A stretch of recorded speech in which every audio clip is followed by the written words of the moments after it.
Hello दोस्तों, आज हम केमिस्ट्री का चैप्टर 1 सॉल्यूशन पढ़ने वाले हैं। Class 12 chemistry chapter 1 solution chapter. तो सॉल्यूशन क्या होता है? सॉलिड और सॉल्वेंट का मिक्सचर है। इसमें दो चीजें होंगी, एक सॉलिड होगा और एक सॉल्वेंट। ए प्लस बी। एक क्या है? सॉल्यूट और दूसरा क्या है? सॉल्वेंट।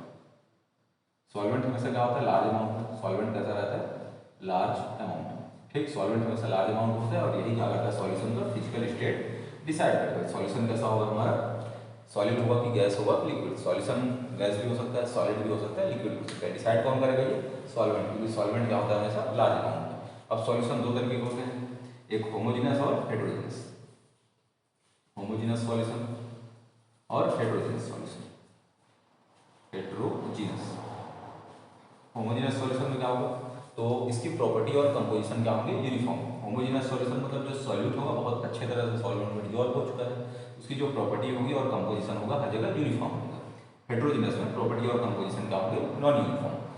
ये हो गया सॉल्यूशन। और सॉल्वेंट हमेशा लार्ज अमाउंट में होता है, यही क्या करता है? फिजिकल स्टेट डिसाइड करेगा सॉल्यूशन का, कि सॉल्यूशन हमारा लिक्विड होगा, सॉलिड होगा कि गैस होगा। अब ऐसे सॉलिड बहुत सारे हो सकते हैं और बहुत सारे टाइप के हमारे सॉल्वेंट हो सकते हैं, मतलब सॉलिड, लिक्विड, गैस किसी भी स्टेज में हो सकते हैं। अब हम जो सॉल्यूशन बनेगा उस क्वालिटेटिव एनालिसिस की बात करेंगे, जहाँ पर क्या निकालेंगे? कंसंट्रेशन। तो कंसंट्रेशन निकालने के बहुत सारे मेथड हैं। कंसंट्रेशन कंसंट्रेशन फाइंड आउट करने का बहुत सारा तरीका है। सबसे पहले मास परसेंटेज। सबसे पहला क्या है? Mass percentage. क्या होता है? तो mass of solute, mass of solute, solute के mass divide by mass of solution into 100। Mass of solution into 100, solution का मास इनटू 100। इससे क्या निकाल सकते हैं? मास परसेंटेज निकाल सकते हैं। दूसरा क्या गिवन है? Mass by volume percentage. Mass by volume percentage, इसका यूज कहाँ पर होता है? तो फार्मेसी वगैरह में इसका बहुत ज़्यादा यूज किया जाता है, मेडिसिन वगैरह बनाने में। मास बाय वॉल्यूम परसेंटेज कहाँ पर यूज होगा? फार्मेसी वगैरह में और मेडिसिन बनाने में। थर्ड क्या गिवन है बुक में? पीपीएम। पीपीएम क्या होता है? पार्ट्स पर मिलियन। पीपीएम क्या होता है? पार्ट्स पर मिलियन। एक मिलियन मॉलिक्यूल में से कोई एक मॉलिक्यूल होगा, तब किसका यूज करेंगे? पीपीएम का। पीपीएम अगर कोई सब्सटेंस बहुत ट्रेस अमाउंट में है तो उसका कंसंट्रेशन बताने के लिए पीपीएम का यूज किया जाता है। पीपीएम पार्ट्स पर मिलियन। एक मिलियन मतलब 10 लाख मॉलिक्यूल में से कोई एक मॉलिक्यूल होगा, तब पीपीएम का यूज किया जाएगा। फोर्थ क्या गिवन है? Mole fraction. Mole fraction, mole fraction को एक्स से डिनोट किया जाता है। मोल फ्रैक्शन ये होता है कि मोल ऑफ सॉल्यूट, मान लेते हैं कि अपने पास क्या है? बाइनरी सॉल्यूशन है। बाइनरी सॉल्यूशन में क्या होगा? दो कंपोनेंट होंगे, एक सॉल्यूट होगा, एक सॉल्वेंट। कैसा सॉल्यूशन है? Binary solution. इस चैप्टर में केवल बाइनरी सॉल्यूशन की बात होगी। एक सॉल्यूट होगा, एक सॉल्वेंट होगा। अगर मुझे सॉल्यूट का मोल फ्रैक्शन निकालना है तो एक्स ए बराबर क्या होगा? Mole of A divide by mole of A plus mole of B, ये होगा। ऐसे हम क्या कर सकते हैं? बी का मोल फ्रैक्शन निकाल सकते हैं, एक्स बी। तो क्या हो जाएगा? N B divide by N A plus N B. ये क्या हो जाएगा? बी का मोल फ्रैक्शन। डिस्टिलर एक सॉल्यूशन में दो कंपोनेंट है, दोनों कंपोनेंट का हम क्या कर सकते हैं? मोल फ्रैक्शन फाइंड आउट कर सकते हैं। डिस्टिलर आपको ये चीज अच्छे से पता होना चाहिए कि एक्स ए प्लस एक्स बी का सम कितना होता है? 1 होता है। एक सॉल्यूशन के अंदर दो कंपोनेंट है, दोनों कंपोनेंट के सम का मोल फ्रैक्शन, मोल फ्रैक्शन का सम हमेशा क्या होगा? 1 के बराबर होगा। कंसंट्रेशन निकालने के तीन तरीके, ये चार तरीके होगा। Mass percentage, mass by volume percentage, PPM और मोल फ्रैक्शन। पांचवा जो तरीका है molarity. Capital M. Capital M क्या है? मोलरिटी। मोलरिटी, मोलरिटी क्या होता है? तो मोल ऑफ सॉल्यूट, सॉल्यूट के मोल divide by volume of solution. किसका वॉल्यूम? सॉल्यूशन का। किसमें? लीटर में, इन लीटर। तो मोलरिटी क्या होता है? Mole of solute divide by volume of solution in litre. 6 number पे क्या है हमारे पास? मोलरिटी। मोलरिटी स्मॉल एम से शो करते हैं इसे। और मोलरिटी क्या होता है? Mole of solute divide by mass of solution, solvent in KG. Molarity क्या होगा? Mole of solute divide by mass of solvent, solvent in KG. इन दोनों में डिफरेंस बहुत ज़्यादा इंपॉर्टेंट है। मोलरिटी क्या होगा? Mole of solute divide by volume of solution in litre. Molarity क्या होगा? Mole of solute divide by mass of solvent in KG. It is clear?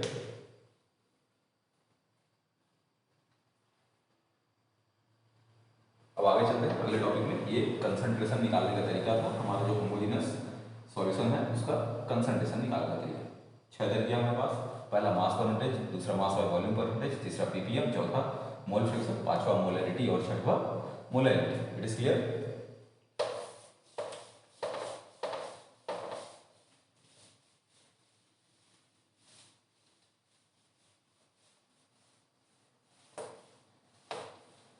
इससे बहुत सारे न्यूमेरिकल क्वेश्चन भी गिवन है बुक में। उसके बाद अगले टॉपिक में चलते हैं सॉल्युबिलिटी। अगला टॉपिक क्या है? सॉल्युबिलिटी। सॉल्युबिलिटी मतलब कोई भी सॉल्यूट है जो डिजॉल्व होता है, घुल रहा है, वो क्या होगा? सॉल्युबिलिटी। तो सबसे पहला सॉल्यूशन देख लेते हैं सॉलिड लिक्विड। कोई सॉलिड है जो लिक्विड में क्या हो रहा है? डिजॉल्व हो रहा है। Solid liquid solution. कोई सॉलिड है जो लिक्विड में क्या हो रहा है? घुल रहा है। इस क्लियर? तो सॉलिड क्या होगा? लिक्विड में घुलेगा तो क्या होगा? पहले डिजोल्यूशन। सॉलिड लिक्विड में डिजॉल्व हो रहा है तो क्या होगा? पहले इसका डिजोल्यूशन। डिजोल्यूशन, डिजोल्यूशन के बाद क्या होगा? सैचुरेटेड सॉल्यूशन बन जाएगा। कैसा सॉल्यूशन बनेगा? सैचुरेटेड। इसके बाद क्या होगा? और ज्यादा अगर सॉलिड घुलेगा तो क्या हो जाएगा? उसका क्रिस्टलाइजेशन होना चालू हो जाएगा। क्रिस्टलाइजेशन। पहले हमारे पास कोई सॉल्यूट है जो डिजॉल्व हो रहा है, क्या होगा? डिजोल्यूशन होगा, फिर सैचुरेटेड सॉल्यूशन बनेगा, फिर क्या होगा? उसका क्रिस्टलाइजेशन होना चालू होगा। अब इसकी जो सॉल्युबिलिटी है वो क्या होगी? तो टेम्परेचर पे डिपेंड करती है। सॉल्युबिलिटी अगर कोई चीज घुल रही है तो वहां पर डेल्टा एच अगर मान लेते हैं कैसा है? नेगेटिव। डेल्टा एच कैसा है? नेगेटिव। मतलब रिएक्शन कैसी है? एक्जोथर्मिक। कैसी रिएक्शन है ये? एक्जोथर्मिक। इसमें क्या हो रहा है? हीट निकल रही है। अगर कोई चीज घुल रहा है तो हीट निकल भी सकती है और हीट उसमें एब्जॉर्ब हो सकती है। अगर डेल्टा एच नेगेटिव है तो रिएक्शन कैसी होगी? एक्जोथर्मिक होगी। और यहाँ पर अगर इस केस में हम टेम्परेचर बढ़ाते हैं तो सॉल्युबिलिटी क्या होगी? डिक्रीज। क्योंकि रिएक्शन एक्जोथर्मिक है और अगर हीट दे दूंगा तो सॉल्युबिलिटी क्या हो जाएगी? इसकी डिक्रीज होगी। सॉल्युबिलिटी, सॉल्युबिलिटी क्या हो जाएगी? डिक्रीज हो जाएगी। दूसरा केस देख लेते हैं। अगर मान लीजिए डेल्टा एच क्या है? पॉजिटिव। डेल्टा एच कैसा है? पॉजिटिव। तो रिएक्शन कैसी होगी? एंडोथर्मिक। रिएक्शन कैसी होगी? एंडोथर्मिक होगी।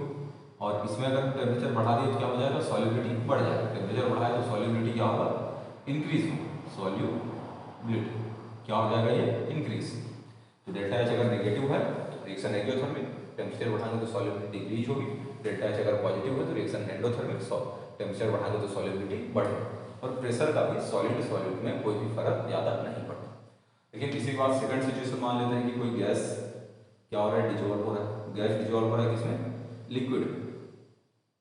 तो गैस अगर लिक्विड में डिजोल्व होगा तो यहाँ पर आता है हेनरी लॉ। कौन सा लॉ आता है? Henry law.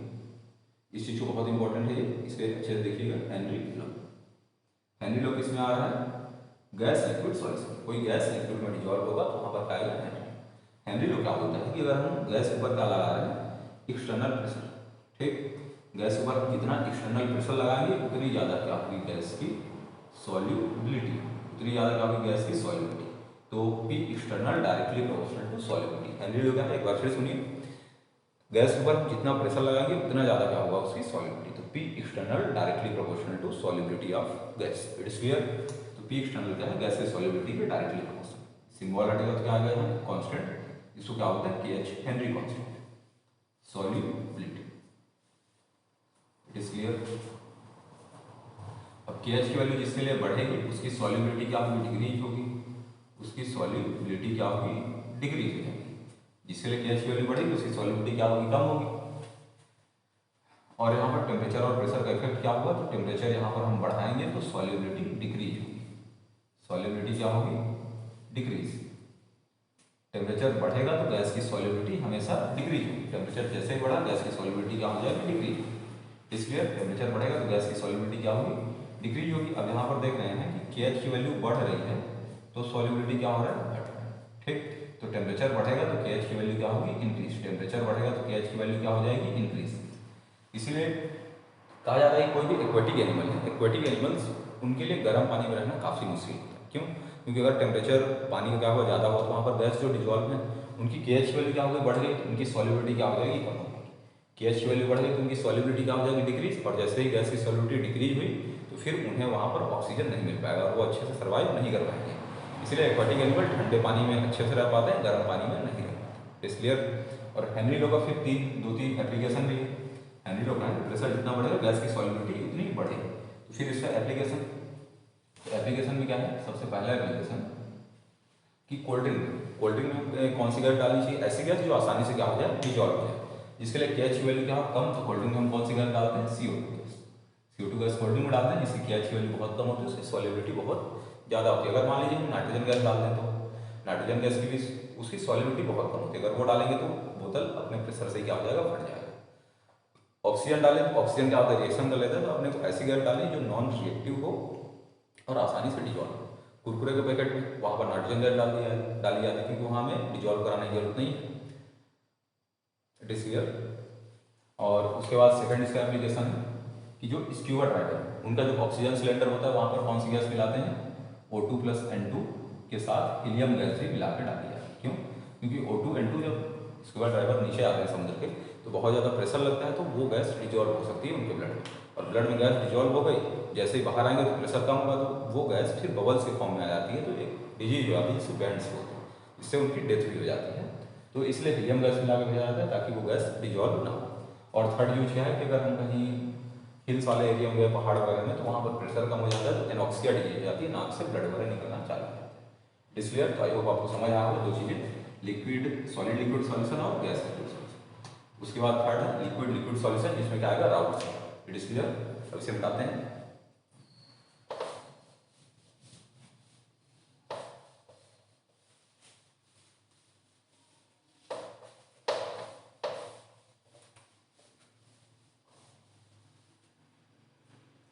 अगला चलते हैं liquid liquid solution. Liquid liquid solution, liquid liquid solution में कौन सा आता है, राउट्स।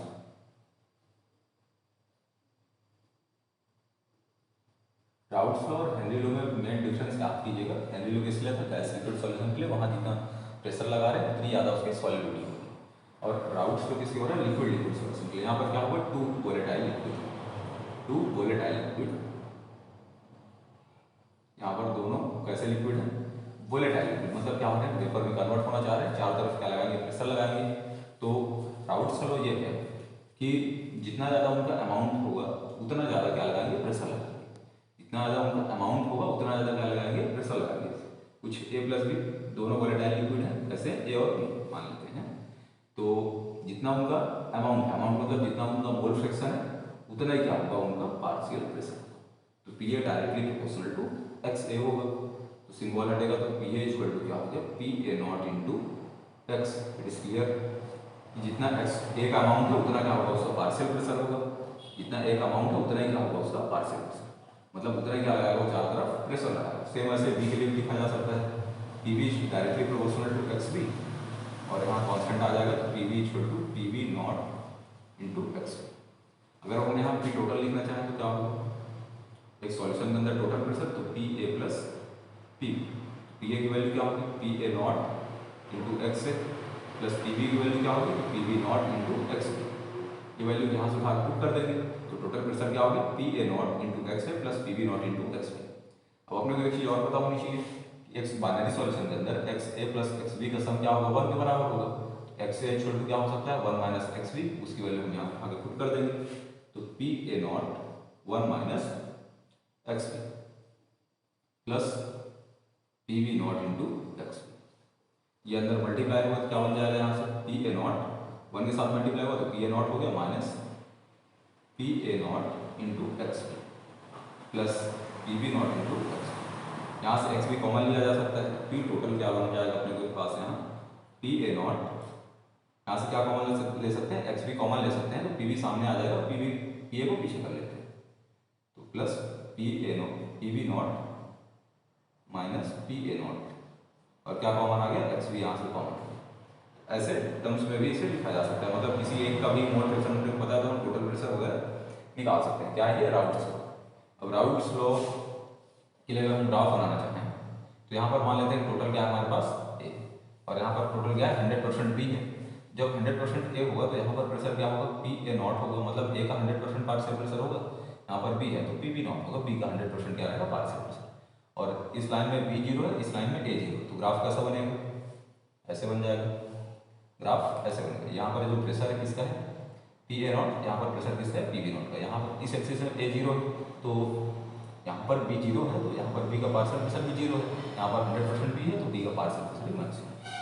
टोटल ये हो जाएगा, P total = PA + PB। It is clear. ये होगा ग्राफ और ये हो गया राउट्स। इसके बाद हम चलते हैं राउट्स लॉ के बाद अगर देखते हैं कि कोई नॉन वोलेटाइल सॉल्यूट, ठीक, यहाँ पर दोनों वोलेटाइल लिक्विड है। अब देख लेते हैं अगर कोई मान लीजिए नॉन वोलेटाइल सॉल्यूट है, सॉलिड सॉल्यूट, कैसा सॉल्यूट है, सॉलिड सॉल्यूट। सॉल्यूट कैसा है, सॉलिड सॉल्यूट मतलब नॉन वोलेटाइल, नॉन वोलेटाइल। अब नॉन वोलेटाइल है तो चारों तरफ किसी भी तरफ प्रेशर नहीं लगाएगा बिल्कुल भी, ये सॉल्यूट बिल्कुल भी प्रेशर नहीं लगाएगा। अब ये जब प्रेशर नहीं लगाएगा तो टोटल प्रेशर क्या हो जाएगा उसके पास, कम हो जाएगा। राउट्स लॉ के अकॉर्डिंगली टोटल प्रेशर कम हो जाएगा, क्योंकि अपना जो सॉल्यूट है वो सॉलिड नॉन वोलेटाइल है, मतलब प्रेशर नहीं लगाएगा बिल्कुल भी, तो क्या हो जाएगा, प्रेशर में कमी आ जाएगी। पर मान लीजिए ये क्या है, सॉल्वेंट है, क्या है सॉल्वेंट, सॉल्वेंट क्या लगा रहा था, चारों तरफ प्रेशर लगा रहा था, लेकिन यहाँ पर क्या आ गया, सॉलिड सॉल्वेंट, तो सॉल्वेंट का जो प्रेशर था वो डिक्रीज हो जाएगा, सॉल्वेंट का प्रेशर क्या हुआ, डिक्रीज। इस चीज को आगे पढ़ेंगे कॉलिगेटिव प्रॉपर्टी में काफी अच्छे से डिटेल से, इसलिए इसके बाद आता है आइडियल सॉल्यूशन और non ideal solution. Ideal solution और नॉन आइडियल सॉल्यूशन। तो आइडियल सॉल्यूशन क्या होगा, ऐसा सॉल्यूशन जो 100% राउट्स लॉ को फॉलो करता है, follow routes law, routes law को फॉलो करेगा, डेल्टा एच क्या होगा, जीरो होगा, डेल्टा वी भी क्या होगा, जीरो होगा। और एक सबसे खास चीज आइडियल सॉल्यूशन में क्या होता है, ए और ए क्या है, सॉल्यूट मान लेते हैं, तो सॉल्यूट के बीच intermolecular attraction force, intermolecular attraction force, intermolecular attraction force. ऐसे ही बी और बी मॉलिक्यूल के बीच इंटरमॉलिक्यूलर अट्रैक्शन फोर्स, ये बराबर हुआ किसके, ए और बी मॉलिक्यूल के बीच। यहाँ पर क्या है, सॉल्यूट मॉलिक्यूल के बीच intermolecular attraction force, solvent molecule के बीच इंटरमॉलिक्यूलर अट्रैक्शन फोर्स बराबर होगा सॉल्वेंट मॉलिक्यूल के बीच के intermolecular force. It is clear. Ideal solution में क्या होगा, ये चीजें बराबर होंगी, सॉल्यूट के बीच इंटरमॉलिक्यूलर फोर्स, सॉल्वेंट के बीच इंटरमॉलिक्यूलर अट्रैक्शन फोर्स, या सॉल्यूट के बीच। It is clear. Non ideal solution में यही चीजें बराबर नहीं होंगी, ये आइडियल सॉल्यूशन होंगे। अगर नॉन आइडियल की बात करते हैं, इसकी non ideal solution, non ideal में दो चीजें होंगी, एक पॉजिटिव डेविएशन शो करेगा और एक नेगेटिव डेविएशन शो करेगा। पॉजिटिव डेविएशन शो करेगा एक नेगेटिव डेविएशन। यहाँ पर एग्जांपल बहुत ज्यादा इंपॉर्टेंट है, जो आइडियल सॉल्यूशन है, आइडियल सॉल्यूशन के 3 एग्जांपल दिए हैं बुक में, बेंजीन टॉल्यूइन, एक बेंजीन टॉल्यूइन का मिक्सचर, ब्रोमोएथेन क्लोरोएथेन और एन-हेक्सेन एन-हेक्सेन, ये 3 एग्जांपल गिवन है किसमें, आइडियल सॉल्यूशन। इसलिए अब कुछ सॉल्यूशन जो नॉन आइडियल होंगे तो क्या शो करेंगे, पॉजिटिव डेविएशन, कुछ क्या शो करेंगे, नेगेटिव डेविएशन। पॉजिटिव डेविएशन क्या होगा, देख लेंगे। पॉजिटिव डेविएशन क्या होता है कि सॉल्यूशन क्या होना चाह रहा है, अलग होना चाह रहा है, अलग होना चाह रहा है, एकदम भागना चाह रहा है, फैलना चाह रहा है, ठीक। तो जो सॉल्यूट सॉल्वेंट है ये क्या होना चाहिए, सेपरेट होना चाहिए। तो यहाँ पर क्या होगा, जो सॉल्यूट के मॉलिक्यूल ए और ए, सॉल्वेंट के मॉलिक्यूल बी और बी, इनके बीच जो इंटरमॉलिक्यूलर अट्रैक्शन फोर्स है वो स्ट्रॉन्ग है, किसके कंपेयर में, सॉल्यूट सॉल्वेंट के कंपेयर में। नेगेटिव डेविएशन वाले जो नेगेटिव डेविएशन शो करते हैं, इनमें क्या हो रहा है, कंप्रेस होना चाह रहा है, इनमें सॉल्यूट सॉल्वेंट क्या होना चाह रहा है, कंप्रेस। तो यहाँ पर सॉल्यूट के बीच जो इंटरमॉलिक्यूलर अट्रैक्शन फोर्स है, सॉल्वेंट के बीच जो इंटरमॉलिक्यूलर अट्रैक्शन फोर्स है, ये क्या होगा, कम होगा सॉल्यूट सॉल्वेंट के बीच, क्योंकि यहाँ पर सॉल्यूट सॉल्वेंट क्या हो रहा है, कंप्रेस होना चाह रहा है। इनके भी अपने एग्जाम्पल है, बहुत ज़्यादा इंपॉर्टेंट है, आपको याद करना है। It is clear.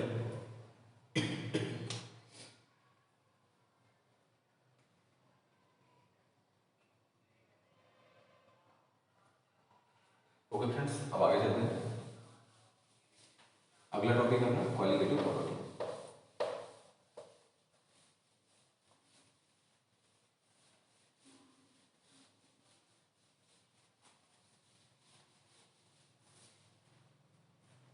Qualitative property बहुत ज़्यादा इंपॉर्टेंट टॉपिक है क्वालिटेटिव प्रॉपर्टी।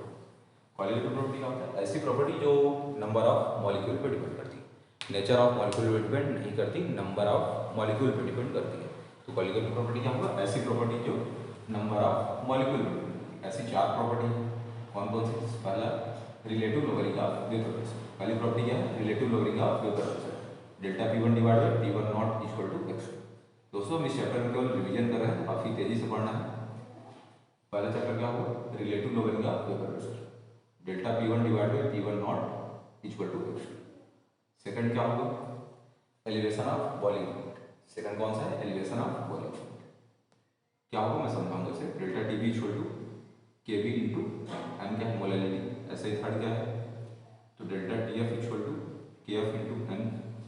फोर्थ क्या है, osmotic pressure pi equal to CRA। ये 4 क्या है क्वालिटेटिव प्रॉपर्टी जो नंबर ऑफ मॉलिक्यूल। पहला लगा है relative logarithm of vapour pressure, तो कोई भी वोलेटाइल सॉल्यूट जो चारों तरफ क्या लगा रहा है, प्रेशर लगा रहा है, उसमें हम नॉन वोलेटाइल सॉल्यूट डाल देंगे। वोलेटाइल सॉल्वेंट है जो प्रेशर लगा रहा है उसमें क्या डाल देंगे, नॉन वोलेटाइल सॉल्यूट, तो उसके वेपर प्रेशर में क्या आ जाएगी, कमी। तो वही चीज़ यहाँ पर दिखाई जा रही है, relative lowering of vapour pressure. कैसे होगा देखते हैं। तो कैसे क्या डाल रहे हैं, नॉन वोलेटाइल सॉल्यूट डाल रहे हैं। सॉलिड सॉल्यूट डाले तो वेपर प्रेशर में क्या होगा, कमी। इनिशियल प्रेशर क्या रहा अपने पास, P1 नॉट रहा। इनिशियल प्रेशर क्या है, P1 नॉट, किसका, सॉल्वेंट का।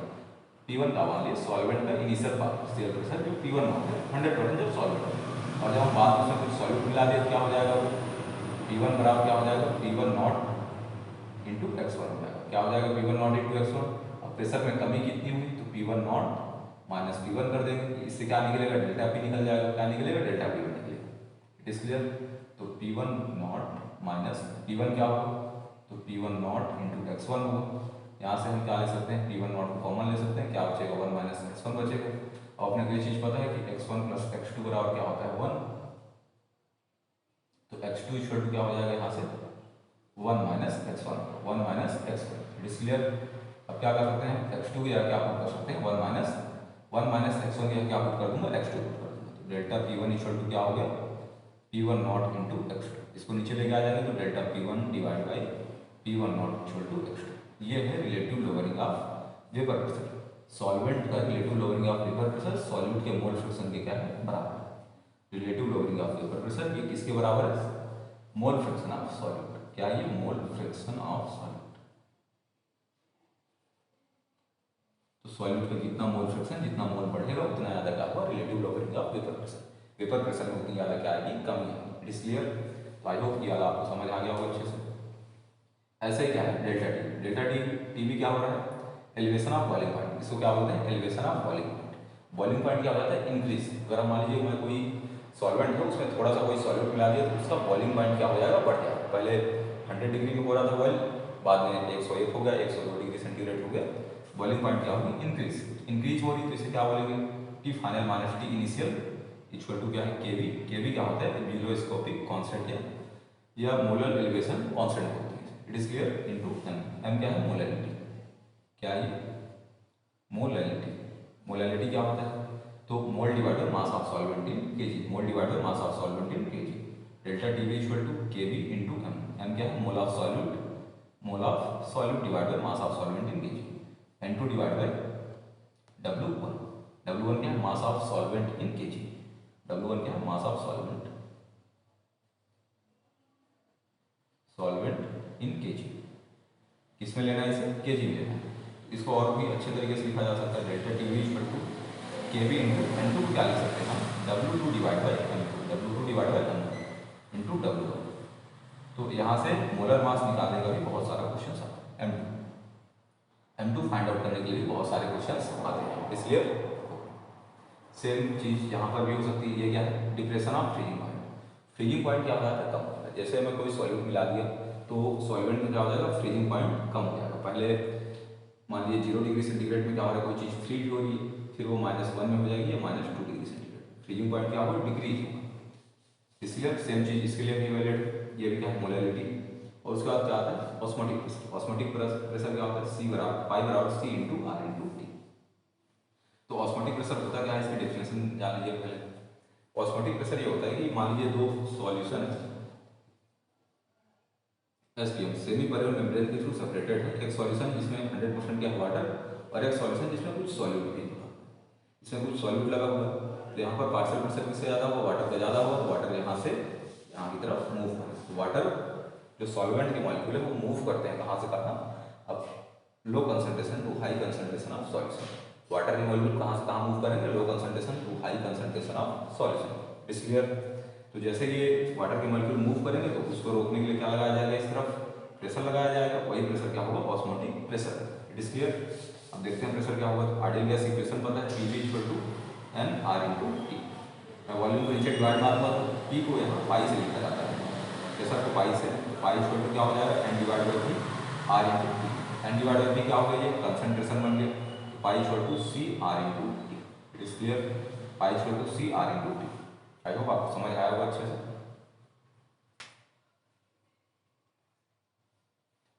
तो दोस्तों ये चारों क्या होगी, क्वालिटेटिव प्रॉपर्टी। पहला relative lowering of vapour pressure, elevation of boiling point, depression of freezing point और ऑस्मोटिक प्रेशर। अब आगे चलते हैं एब्नॉर्मल मोलर मास या वांट ऑफ फैक्टर की बात करते हैं।